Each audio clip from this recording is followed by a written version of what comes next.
You ever want to know what a mushroom is saying? Yes.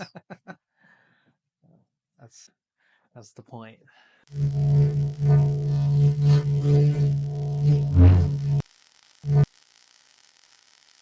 My name is Morgan Rockwell. I'm the founder of Mycosoft, and we're here inside our first laboratory here in Chula Vista, California. And I'd like to show you what we're working on.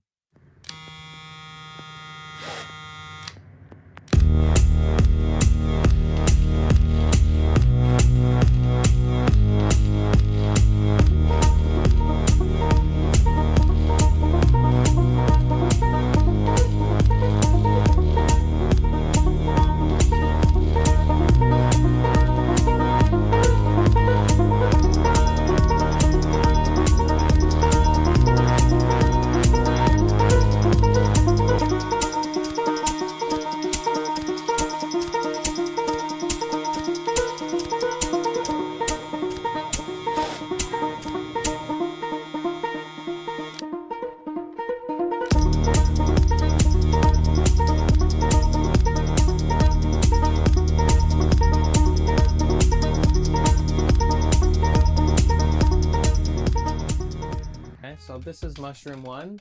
We have our small version and our large version of mushroom one. This is an environmental platform. It's kind of like a droid you can imagine, like from Star Wars. This guy sits out in the environment and monitors the air and the ground using special sensors. So this device is made to plug into the ground and monitor the environment in the soil, as well as breathe the air and monitor the environment, CO2, smells, pollution. What we like to say is we build machines for fingers and noses. So we're putting fingers in the ground and we have noses in the air. Some of the most important things that we're working on is monitoring fungus and how fungus interacts with the environment. We kind of use fungus as a USB port, like plugging into all of the living things on the planet by plugging directly into mycelium, which is in the ground everywhere on the planet. And all bugs and animals and plants interact with mycelium at some point. So we use mycelium as the back door into environmental monitoring. And this device is made to put a fungal computer interface or a probe into the ground and read the electrical activity of fungus as well as the other microorganisms in the ground. And we take those signals and we figure out what's going on in the environment from those signals. So we make an electronic fingerprint of all of the fungal activity, whether a tree's falling or a deer's dying or a lightning strike is happening or an earthquake. The mycelium signals respond to those environmental stimulus. And this device is like a buoy. Instead of sitting in the water, it's sitting on the ground and it's monitoring all of those signals. And it's broadcasting those signals back to our cloud. And what we do is we build a special algorithm that analyzes those signals, creates a pattern, and now we know what's happening in the environment live. The more sensors we put in the field, the more environmental intelligence we get. It is connecting the ground to the internet.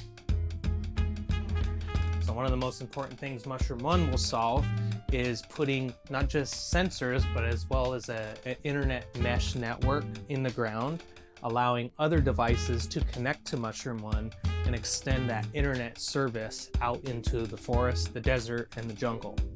And so this is almost like a walking antenna and a walking package of sensors. Like an example that we can probably predict earthquakes within a few seconds based on mycelium signals compared to like a vibration sensor that would detect an earthquake already happening.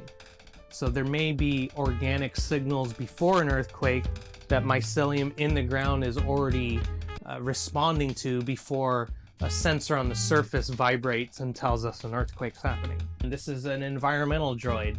There's plenty of robots out there that can help human beings with their arms and legs, and they look like bipedal human beings. This robot is meant to specifically be for the environment. It's meant to handle the water and the weather and the temperature and trees and bugs and plants and animals. You know, it's got to look cool too. So this thing will eventually have a voice and you'll be able to talk to it. And it'll tell you what's going on in the environment. And that's the real goal. So.